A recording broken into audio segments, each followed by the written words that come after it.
നാടകീയ സംഭവങ്ങൾക്കാണ് ഇന്ന് തമിഴ്നാട് സാക്ഷ്യം വഹിച്ചത്. നാളെ തമിഴ്നാട്ടിൽ നിയമസഭാ ബജറ്റ് സമ്മേളനം തുടങ്ങാനിരിക്കെയാണ് പ്രതിപക്ഷ നേതാവ് ഉദയനിധി സ്റ്റാലിനെ ഔദ്യോഗിക വസതിയിലെത്തി തഞ്ചാവൂർ പോലീസ് കസ്റ്റഡിയിലെടുത്തത്. അങ്ങനെ കസ്റ്റഡിയിലെടുത്തതല്ല, നടി തൃഷയ്ക്കെതിരായി നടത്തിയ സ്ത്രീവിരുദ്ധവും ദ്വയാർത്ഥമുള്ളതുമായ പരാമർശത്തിന്റെ പേരിലായിരുന്നു ഉദയനിധി സ്റ്റാലിനെ പോലീസ് കസ്റ്റഡിയിലെടുത്തത്.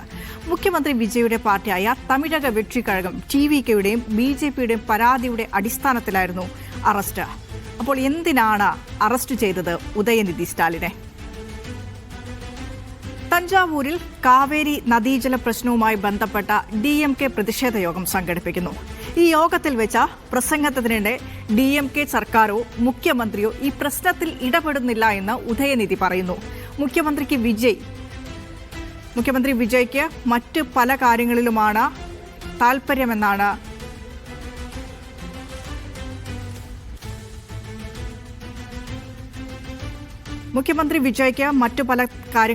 താല്പര്യമെന്നാണ് ഉദയനിധി സ്റ്റാലിൻ പറയുന്നത്. അതിനിടയിലാണ് ഈ ഉദയനിധിയുടെ ഭാഗത്തുനിന്ന് ഒരു തരത്തിലും ന്യായീകരിക്കാൻ പറ്റാത്ത രീതിയിലുള്ള പരാമർശം ഉണ്ടാകുന്നതും അത് പിന്നീട് വിവാദമാകുന്നതും. അപ്പോൾ എന്തായിരുന്നു ആ വിവാദത്തിന് വഴിവെച്ച പരാമർശം? മുഖ്യമന്ത്രിക്കെതിരായ പരാമർശത്തിൽ സദസ്സിൽ നിന്ന് വിജയുടെ സുഹൃത്തും നടിയുമായ തൃഷയുടെ പേരുയർന്നു വരുന്നു. അതിൽ ആവേശം ഉൾക്കൊണ്ട് ഉദയനിധി പറഞ്ഞ പരാമർശമാണ് വലിയ തോതിൽ വിവാദങ്ങൾക്ക് വഴിവെച്ചത്. കസ്റ്റഡിയിലേക്കും പിന്നീട് അറസ്റ്റിലേക്കുമൊക്കെ അതിന് നിദാനമാകുന്നത് ആ വിവാദ പരാമർശമായിരുന്നു. അങ്ങനെയാണ് ഉദയനിധിയുടെ വീട്ടിലേക്ക് പോലീസ് എത്തുന്നത്. പരാതി വന്നതോടെ ഉദയനിധി സ്റ്റാലിൻ മദ്രാസ് ഹൈക്കോടതിയിൽ മുൻകൂർ ജാമ്യാപേക്ഷ നൽകുന്നു. മുഖ്യമന്ത്രിയെ അപകീർത്തിപ്പെടുത്തിയെന്ന പരാതിയിൽ ഭാരതീയ ന്യായ സംഹിത, IT ആക്ട്, തമിഴ്നാട് സ്ത്രീ പീഡന നിരോധന നിയമം എന്നിവയിലെ 9 വകുപ്പുകൾ ചുമത്തിയാണ് തഞ്ചാവൂരിലെ ഈസ്റ്റ് പോലീസ് ഉദയനിധിക്കെതിരെ കേസെടുത്തത്. ഈ കേസെടുത്തതിന് പിന്നാലെ അറസ്റ്റ് നീക്കവുമായി പോലീസ് എത്തുകയാണ്. നീലാങ്കരയിലെ ഉദയനിധിയുടെ വീട്ടിൽ രാവിലെയാണ് വൻ പോലീസ് സന്നാഹം എത്തിയത്. പക്ഷേ ഇത് ഉദയനിധിക്കുള്ള സുരക്ഷയാണെന്നാണ് DMK പ്രവർത്തകർ ആദ്യം വിചാരിച്ചത്. അതുകൊണ്ട് തന്നെ പോലീസ് നീലാങ്കരയിലെ ഉദയനിധിയുടെ വീട്ടിലെത്തിയപ്പോൾ ആദ്യമൊന്നും DMK പ്രവർത്തകർ പ്രതികരിച്ചില്ല. പിന്നീടാണ് ഉദയനിധിയുമായി പോലീസ് പുറത്തേക്കിറങ്ങുന്നതും പ്രതിഷേധം കനക്കുന്നതും. ഉദയനിധിയുമായി പോലീസ് വാഹനത്തിൽ പുറത്തേക്ക് പോലീസ് ഉദ്യോഗസ്ഥർ ഇറങ്ങുമ്പോൾ വലിയ രീതിയിലുള്ള പ്രതിഷേധത്തിന് തന്നെയാണ് അവിടെ തമിഴകം സാക്ഷ്യം വഹിച്ചത്. ഈ ഉദയനിധിയെ കൊണ്ടുപോകുന്ന കാറിന്, പോലീസ് വാഹനത്തിന് മുകളിൽ കയറിയിരുന്ന് വരെ പ്രതിഷേധിക്കുന്ന പ്രവർത്തകരെ നമ്മൾ നിന്ന് കണ്ടതാണ്. അത് കേവലം അവിടെ മാത്രമായി ഒതുങ്ങുന്നില്ല. ഉദയനിധിയെ കൊണ്ടുപോകുന്ന വാഹനം തടയാൻ ശ്രമിക്കുന്നു. പോലീസുമായും പ്രവർത്തകരുമായും വലിയ രീതിയിലുള്ള വൻ ഉന്തും തള്ളുമുണ്ടാകുന്നു.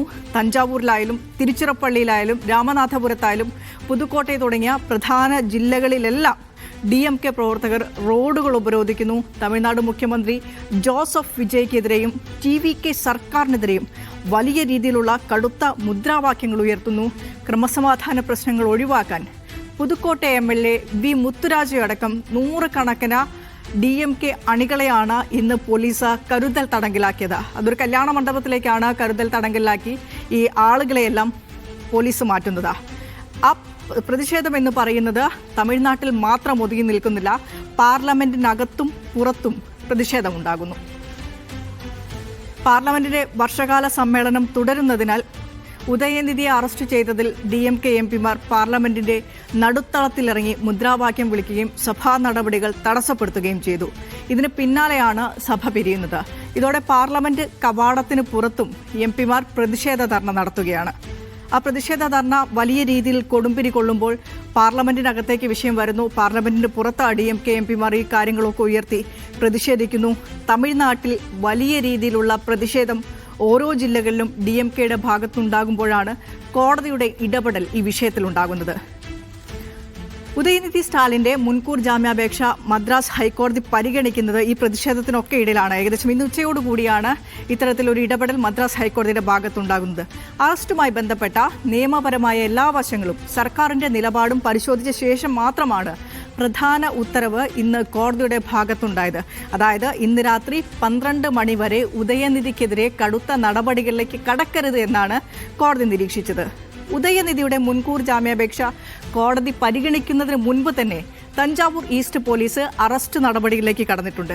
അതിനാൽ ഉദയനിധി ഓൾറെഡി അറസ്റ്റിലായതിനാൽ മുൻകൂർ ജാമ്യാപേക്ഷ നിലനിർത്തുക ബുദ്ധിമുട്ടാണ് എന്ന് കോടതി നിരീക്ഷിച്ചു. എങ്കിലും ആവശ്യമെങ്കിൽ ഉചിതമായ ആശ്വാസം നൽകാൻ കോടതിക്ക് അധികാരമുണ്ടെന്നും ബെഞ്ച് വ്യക്തമാക്കുന്നുണ്ട്. എന്നാൽ സർക്കാരിനെ പ്രതിനിധീകരിച്ച ജുഡീഷ്യൽ കസ്റ്റഡിയിൽ വാങ്ങിയ ഉദയനിധിയെ ജുഡീഷ്യൽ കസ്റ്റഡിയിൽ വാങ്ങി തങ്ങൾക്ക് റിമാൻഡ് ചെയ്യാൻ ഉദ്ദേശമില്ല എന്ന ഈ ചോദ്യം ചെയ്യലിനും ശേഷം സ്റ്റേഷൻ ജാമ്യത്തിൽ വിടുമെന്നും തമിഴ്നാട് സർക്കാരിൻ്റെ അഡ്വക്കേറ്റ് ജനറൽ PS രാമൻ കോടതിയെ അറിയിക്കുകയാണ്. അപ്പോൾ തമിഴ്നാട് സർക്കാരിൻ്റെ ഭാഗത്തു നിന്ന് അത്തരത്തിലൊരു ഉറപ്പ് ലഭിച്ചതോടുകൂടി കോടതിയുടെ ഇടപെടൽ ഉണ്ടാകുന്നു. അതായത് ഉദയനിധിയുടെ തടങ്കൽ പോലീസ് നീട്ടിക്കൊണ്ടുപോകരുത് എന്ന കർശനമായി കോടതി നിർദ്ദേശിക്കുന്നു.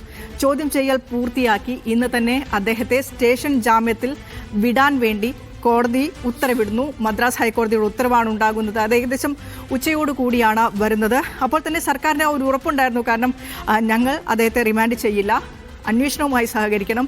ഈ അന്വേഷണത്തിൽ ചോദ്യം ചെയ്ത സ്റ്റേഷൻ ജാമ്യത്തിൽ തന്നെ ഉദയനിധി സ്റ്റാലിനെ വിട്ടയക്കുമെന്ന് തന്നെയായിരുന്നു സർക്കാരിൻ്റെ നിലപാട്. അപ്പോഴും കോടതി ഇത്തരത്തിലുള്ള വ്യവസ്ഥകൾ പറയുമ്പോഴും കൃത്യമായി തന്നെ ഉദയനിധിയോട് പറയുന്നുണ്ട്, ഉദയനിധിയുടെ ലീഗൽ ടീമിനോട് പറയുന്നുണ്ട്, ഈ അന്വേഷണവുമായി കൃത്യമായി സഹകരിക്കണം. താൽക്കാലികമായി ജാമ്യം അനുവദിച്ചെങ്കിലും കേസിലെ കുറ്റാരോപണങ്ങൾ ഗൗരവമുള്ളതാണ് എന്ന് കോടതി ഓർമ്മിപ്പിക്കുന്നുണ്ട്. അതിനാൽ തന്നെ ഉദയനിധി സ്റ്റാലിൻ പോലീസിന്റെ അന്വേഷണവുമായി സഹകരിക്കണമെന്നും ചോദ്യം ചെയ്യലിനായി ആവശ്യപ്പെടുമ്പോൾ പോലീസിന് മുന്നിൽ ഹാജരാകണമെന്നും കോടതി നിർദ്ദേശിക്കുന്നുണ്ട്. ഈ കാര്യത്തിൽ തൃഷയ്ക്ക് എതിരായിരുന്നു ഇത്തരത്തിൽ ഉദയനിധിയുടെ ദ്വയാർത്ഥ പ്രയോഗം. അപ്പോൾ തൃഷയുടെ പ്രതികരണവും ഇന്നുണ്ടായിരുന്നു. ഉദയനിധി സ്റ്റാലിന്റെ പരാമർശം തികച്ചും അധിക്ഷേപകരമെന്നായിരുന്നു നടി തൃഷയുടെ പ്രതികരണം.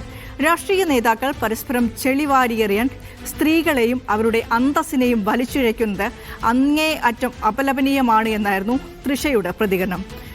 തൃഷ മാത്രമല്ല, വലിയ രീതിയിലുള്ള പ്രതിഷേധവും പരാമർശങ്ങളും പ്രതികരണങ്ങളും ഈ വിഷയത്തിൽ ഉണ്ടാകുന്നു.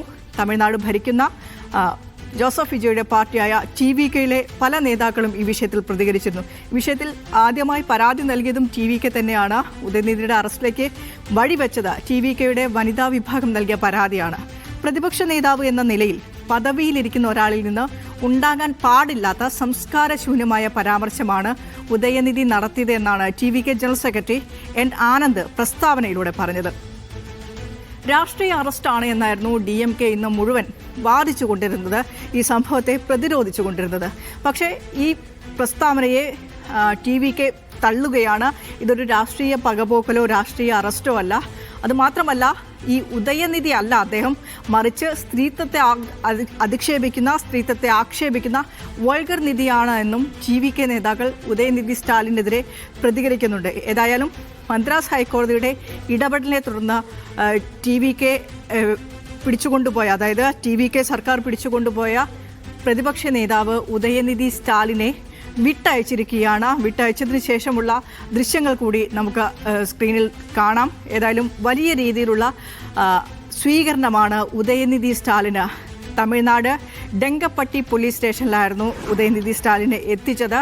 ആ പോലീസ് സ്റ്റേഷന് പുറത്ത് DMK പ്രവർത്തകരുടെ നേതൃത്വത്തിൽ വലിയ രീതിയിലുള്ള സ്വീകരണം ഒരുക്കുന്നു.